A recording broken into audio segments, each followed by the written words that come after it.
Pessoal, boa noite a todos. É sempre um prazer estar aqui conosco nesses debates. E então vou compartilhar aqui com vocês, né, a tela da apresentação. Só um minuto.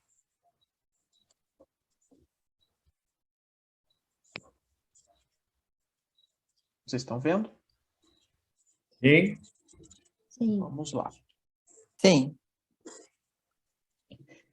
E eu escolhi hoje para trazer para nosso debate, para nossa discussão de sexta-feira, que tem se tornado uma tradição do mundo virtual. Aqui começamos, lembro exatamente quando começamos a primeira sessão no Caritas, logo já iniciou virtualmente, quando decretou a pandemia, e desde então estamos aqui, já acredito que passando de 2 anos. E eu pesquisando, né, para verificar um tema, uma expressão, inclusive utilizada no direito, me veio à mente. E aí, até o Ardélio pediu para eu confirmar na quinta-feira, eu falei assim, Ardélio, o tema já está pronto, só que provavelmente eu vou mudar até o final da palestra, ou eu vou confirmar, até eu terminar de escrever. E aí eu falei, não, vai ser esse mesmo. Que é o nada produz. E antes da gente entrar nessa discussão, eu vou contar uma história. Uma história para ilustrar. Como toda história, ela é uma alegoria, então ela não é verdadeira, é uma alegoria fictícia que tem elementos para não trazer debates. E essa história se passa em Cracóvia, na Polônia. Existia lá um rabino chamado Isaac. Rabino, para quem não sabe, ele é o sacerdote da religião judaica. A religião judaica tem várias figuras, né, que representam, que fazem parte de cerimônias, mas o rabino ele é o sacerdote, ou seja, uma pessoa religiosa, uma pessoa ligada às tradições religiosas e crente a Deus. E ele vivia lá em Cracóvia. Cracóvia é uma cidade da Polônia. Polônia, aqui no leste europeu, não é a capital é Varsóvia. Mas no leste europeu era uma situação aqui de pré-guerra, então pré-avanço da Alemanha, porém já havia uma questão de segregação do povo judeu. Para quem tiver a felicidade de ler O Mercador de Veneza, do William Shakespeare, ou de assistir o filme, que é fantástico, é um filme com o Al Pacino e o Jeremy Irons, e o filme é muito feliz porque, por ser o Shakespeare ser um dramaturgo, o filme é muito fiel em muitas partes do texto original. E uma interpretação fantástica. Eu recomendo para quem não tiver tido a oportunidade de assistir. E que já representa, no século XVI, já uma segregação dos judeus. Há um julgamento muito famoso no livro, mas o judeu, mesmo já tendo um certo poder ali, aquele povo que ali residia em Veneza, já tendo um certo poder, uma certa influência e inclusive dinheiro, porque eles que emprestavam, eles eram um banco, basicamente assim, digamos, havia muita segregação e poucos direitos, inclusive. Não diferentemente era Cracóvia nessa época. Isso é importante para a nossa história, porque o nosso rabino, o Isaac, não morava nessa parte bonita de Cracóvia, mas ele morava num gueto. Essa é a foto real do gueto de Cracóvia. O gueto, ele não era só um condomínio fechado. Ele era sim, a palavra gueto ainda hoje nos remete a situações de moradia insalubre, de situações muito pobres. E o gueto, inclusive, era fechado, estão vendo? Fechado com muro. a segregação era muito forte. Tanto que quando o avanço de Hitler avançou sobre a Polônia, inclusive, o campo foi muito fértil, porque já havia um ódio crescente contra os judeus. Mas é lá nessa história, é lá nessa circunstância, nessa situação, desse cenário, que se passa a nossa história. Então, Isaac, ele morava com a sua família, num casebre, e um certo dia, teve um sonho, em que Deus falava para ele que ele ia encontrar um tesouro que pudesse sustentar e acabar com a pobreza que ele estava passando ele e a sua família. E nesse sonho, Deus falava para ele ir até Praga, na República Tcheca, que ele encontrasse uma ponte que desse para o castelo, e que embaixo dessa ponte ele ia encontrar um pote cheio de ouro. Ele não teve dúvida. Temente a Deus como ele era, falou, eu vou lá, eu vou cumprir essa missão que me foi dada aqui em sonho. Eu acredito que ela é real. E ele partiu. Olhando aqui pelo Google Maps, é possível fazer esse caminho a pé. De Cracóvia até Praga. São 452 quilômetros. É exatamente a distância, exatamente, muito próximo à distância entre São Paulo e o Rio de Janeiro. Pelo Google Maps, dá 92 horas de caminhada. Considerando que uma pessoa não caminhe 24 horas, dá mais ou menos 9 a 10 dias de caminhada. E sabia que o Isaac não só encontraria adversidades pelo caminho, mas ele sairia, o gueto, ao menos, representava uma proteção aos judeus, porque viviam ali em comunidade. Ele tinha que sair daquela comunidade. Ele tinha que partir daquela situação ruim, porém que lhe protegia. E lá vai o nosso rabino caminhando até Praga. E em Praga realmente há uma ponte que leva a um castelo. O castelo de Praga, na verdade, é uma cidadela murada. Ponte Carlos, ele ruma nessa ponte e lá encontra 2 guardas que protegiam a entrada do castelo. Chegando lá na ponte, né, os guardas veem o rabino andando. Imagina uma pessoa que está andando, né, caminhando por mais de 10 dias, talvez com roupas maltrapilhas ou já cansado. Pergunta, opa, quem vem lá? O que queres aqui? E ele não hesitou e não teve dúvida nenhuma de contar a verdade. Olha, eu me chamo Isaac, sou um rabino, moro em Cracóvia, e há mais ou menos 10 dias atrás tive um sonho na qual Deus me falava para eu vir aqui nesta ponte, em Praga, que eu encontraria um tesouro. E o guarda começa a rir da cara dele. Mas, para surpresa, o guarda vira e fala, olha, pois eu tive um sonho há 10 dias atrás, no qual Deus me falava que eu deveria ir até Praga, procurar um rabino de nome Isaac, e que na casa dele, escondido na parede da sua cozinha, eu encontraria enterrado um pote de ouro. Mas como eu não acredito nessas coisas, eu nem me preocupei com isso. Achei que era uma balela. O Isaac agradeceu, pegou as suas coisas e andou os seus 9 dias de volta para Cracóvia. Lá chegando na casa dele, ele foi até a sua cozinha, foi até ali onde estava o fogão, cavucou na parede e achou um pote de ouro.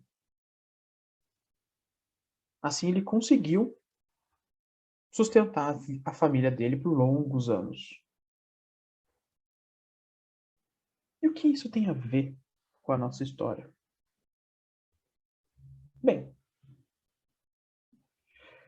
Para a gente entender, eu vou voltar um pouco na história mais... Voltar para a Grécia Antiga, na escola atênica, ou seja, antes de Cristo. E esse afresco de Rafael, que está pintado lá no Palácio Vaticano, Palácio Apostólico do Vaticano, ele representa essa escola atênica. Eles não foram contemporâneos, mas aqui está representado Aristóteles, Platão, Sócrates, Heráclito, Pitágoras, o pai da matemática, o pai da lógica, e o nosso personagem aqui, Parmênides.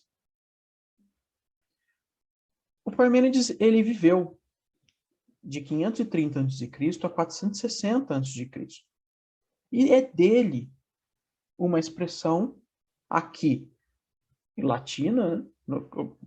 Parmênides não falava latim, mas toda a cultura romana absorveu a cultura grega, e aí muito nos pela nossa sorte, porque a nossa base cultural é toda, a nossa base ocidental cultural é, em sua maioria, greco-romana, né?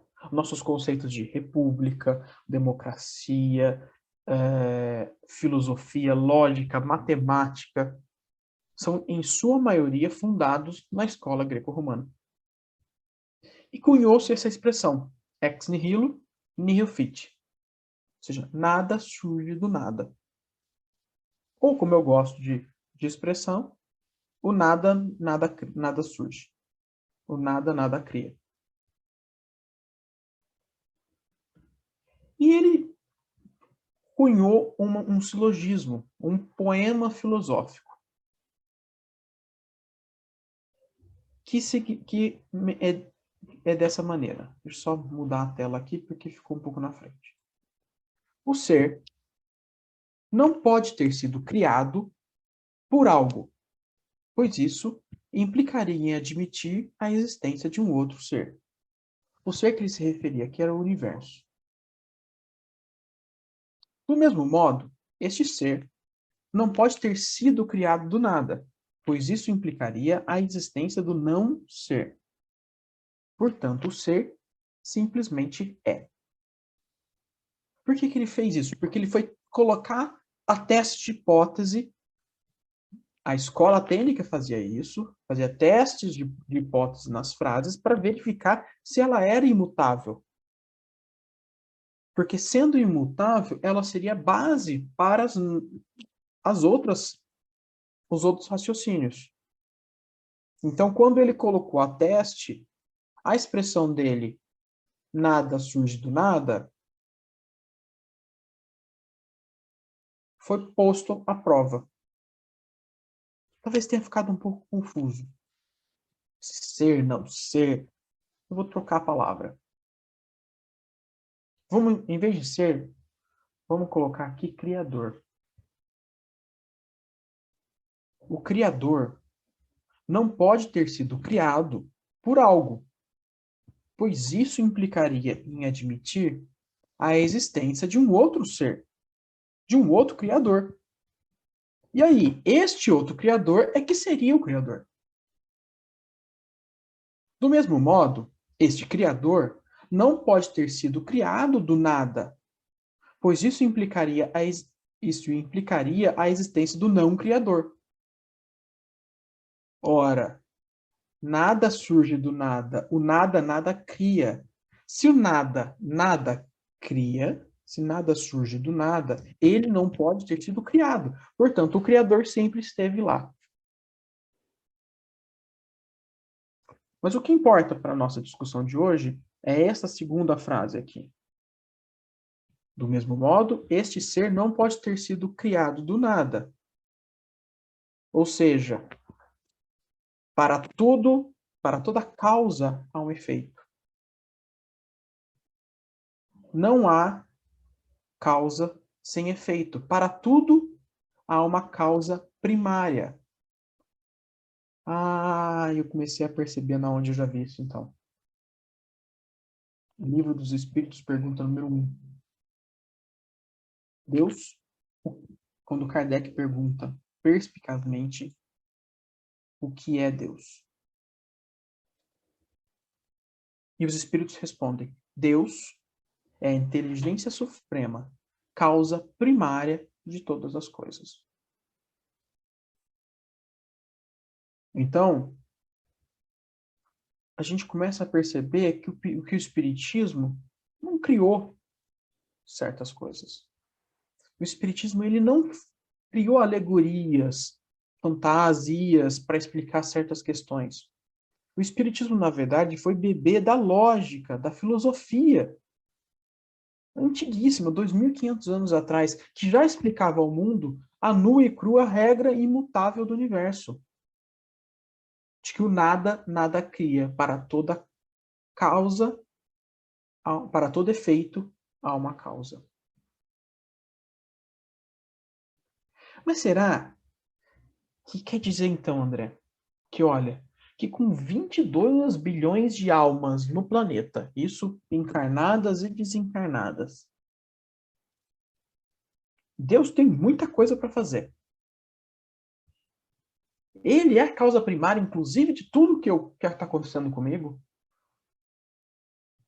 Deus está preocupado comigo? Deus está preocupado com o que vai acontecer comigo? Será que Deus me ouve?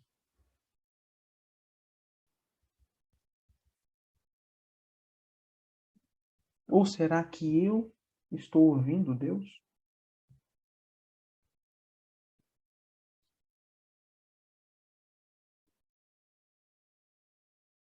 Voltando novamente ao Livro dos Espíritos, para tentar achar uma resposta, este capítulo é um capítulo que me fascina, o primeiro capítulo do Livro dos Espíritos. São pontos que eu já li e reli várias vezes, já trouxe aqui nos nossos debates de sexta algumas vezes, nos debates de sábado de manhã, quando tinha o Evangelho ainda pela manhã, nas aulas do ESD, para quem acompanhou o último ESD, é um dos meus pontos favoritos. E confesso que eu nunca tinha prestado atenção nesse trecho grifado aqui em amarelo. A gente vai lendo, a gente vai lendo. A primeira vez que a gente lê, ele vai lendo rápido, né? Pode o homem compreender a natureza íntima de Deus? Daqui a pouco a gente já está lendo mais devagar, né? Mais pausadamente. Pode o homem, ou seja, pode o ser humano compreender. O que é compreender? É ir a fundo. É conhecer por completo a natureza íntima. E não estamos falando aqui da intimidade de Deus, se Deus vai no banheiro, se Deus lava a mão depois que sai do banheiro. Não, não é essa a intimidade de Deus, mas é a natureza intrínseca, o sentimento de Deus. E a resposta dos espíritos é muito sintética. Não. Categoricamente, não. Falta-lhe para isso sentido. Que foi quando eu percebi que então ele estava falando de sentido. Assim como o olfato, o tato, o paladar, a visão e a audição. Ou seja, falta ao ser humano um sentido que ainda não sabemos qual é, mas que existe, para poder compreender a natureza íntima de Deus. Na condição de ser humano, nós não vamos compreender, porque nós não teremos esse sentido. O sexto sentido, o sétimo, o oitavo, não sabemos. Só não é possível compreender que isso nos dá o nosso grau de evolução. Isso nos mostra o quanto estamos ainda caminhando no nosso grau de evolução. Mas não entendamos isso como um balde de água fria. Puxa, eu adoraria conhecer a natureza íntima de Deus. Não é um balde de água fria, mas a gente precisa conhecer as ferramentas que a gente tem.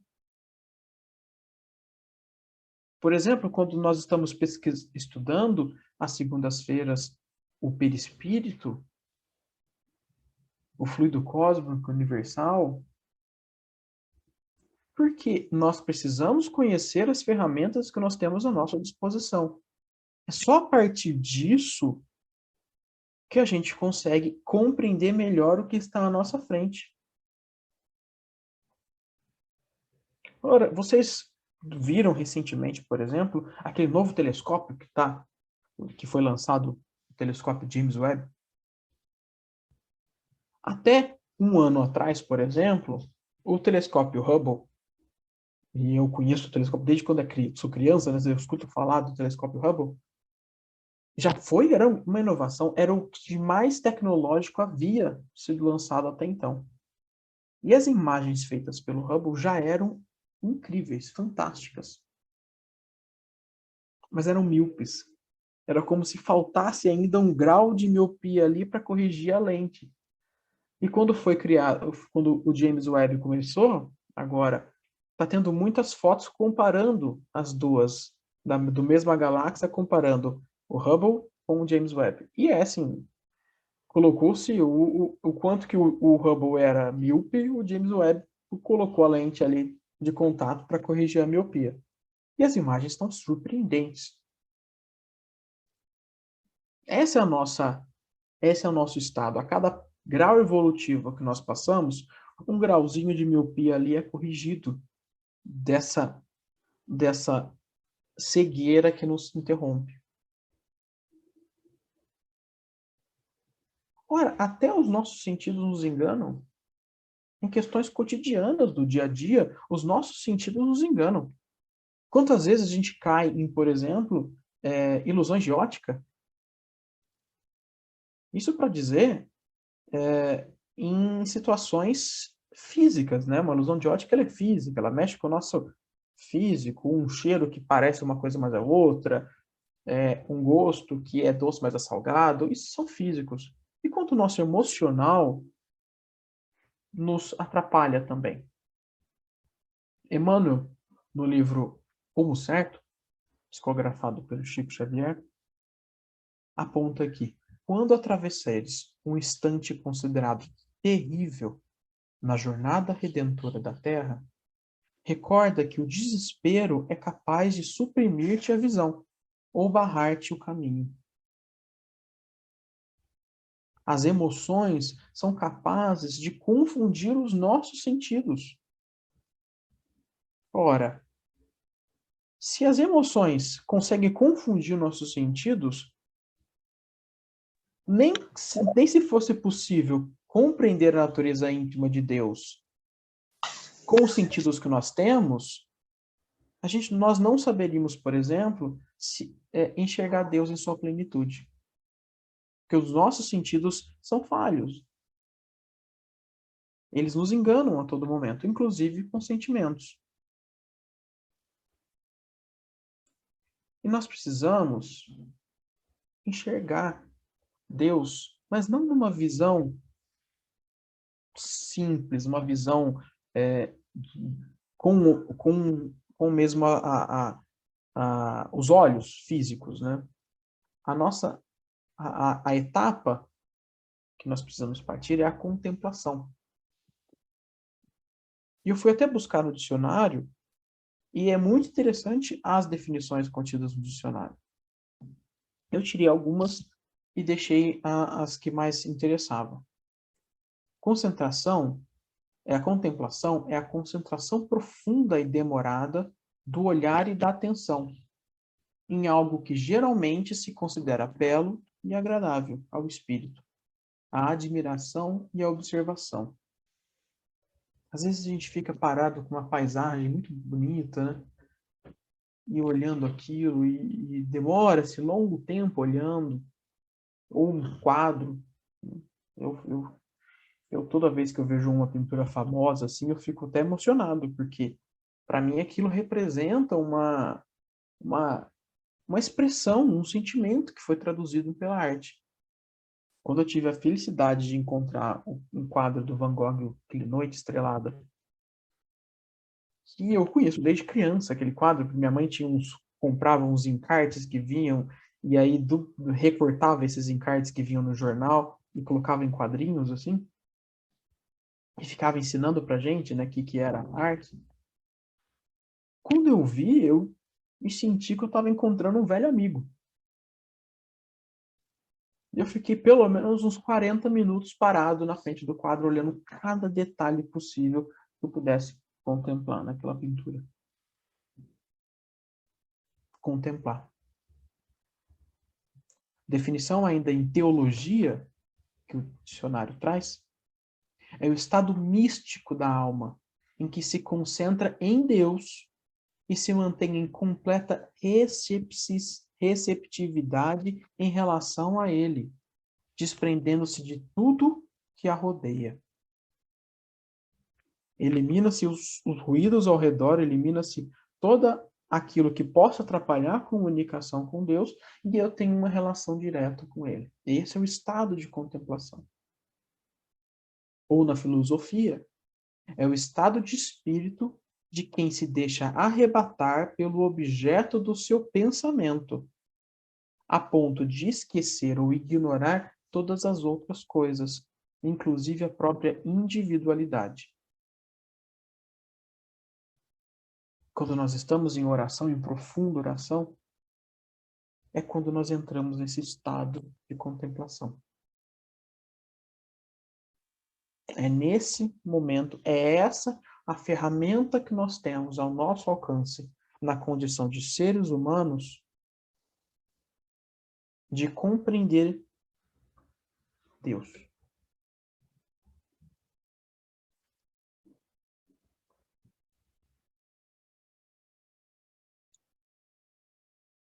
Ainda de Emmanuel, ele aponta: confiemos em Deus e supliquemos o amparo de Deus.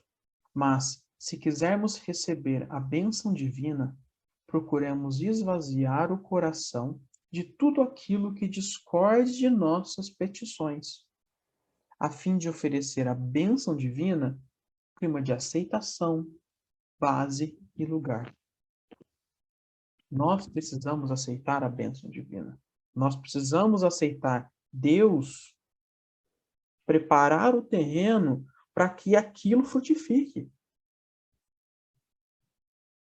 Porque senão é uma petição vazia.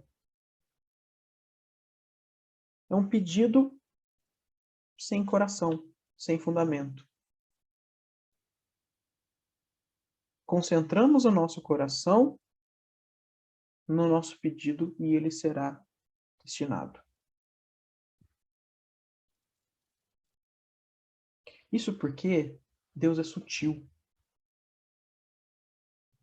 Deus não vai estampar um outdoor com a sua resposta.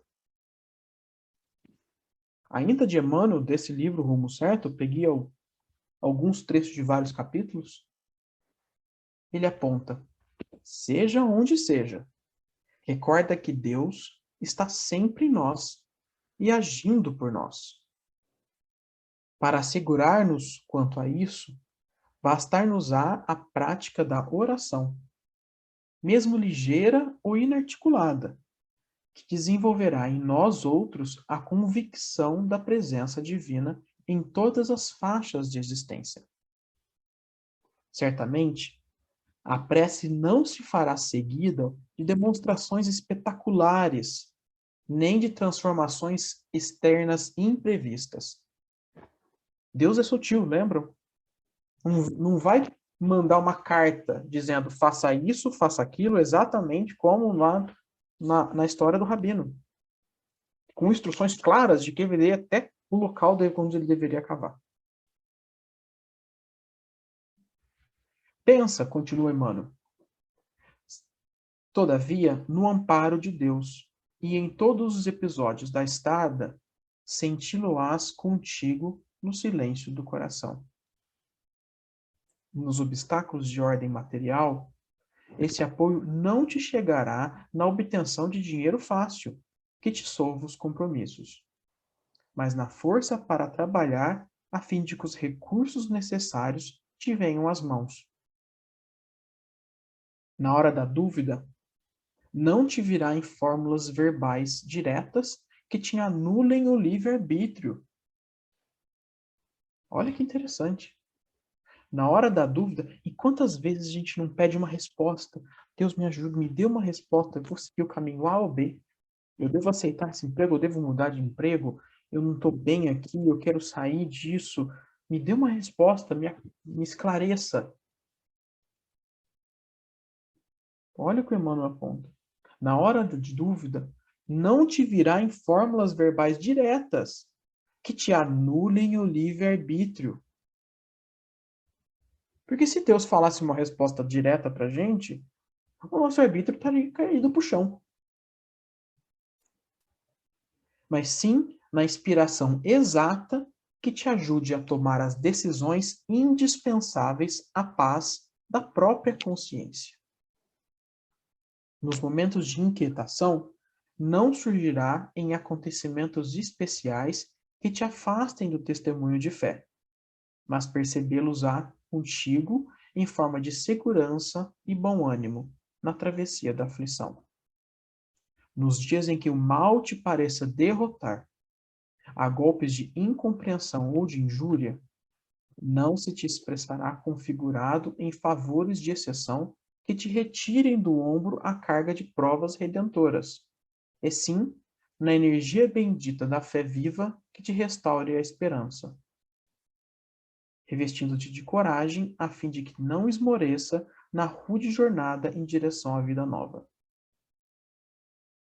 Seja qual seja a dificuldade, conclui Emmanuel, em que te vejas ou a provação que experimentes, recorda que Deus está contigo e nada te faltará nos domínios do socorro e da bênçãos, para que atravesse todos os túneis de tribulação e de sombra ao encontro da paz e a caminho da luz.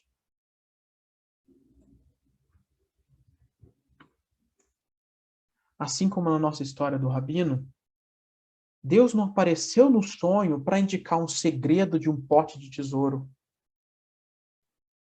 Alegoricamente, falando lá na história, o tesouro estava por perto o tempo todo. Mas a jornada foi necessária para o seu alcance. Se o Rabino não tivesse saído da posição, ele não encontraria o tesouro. Numa alegoria. Lembre-se, o nada, nada produz. Então precisamos sair em jornada. Era isso que eu tinha para passar para vocês, gente. Muito obrigado.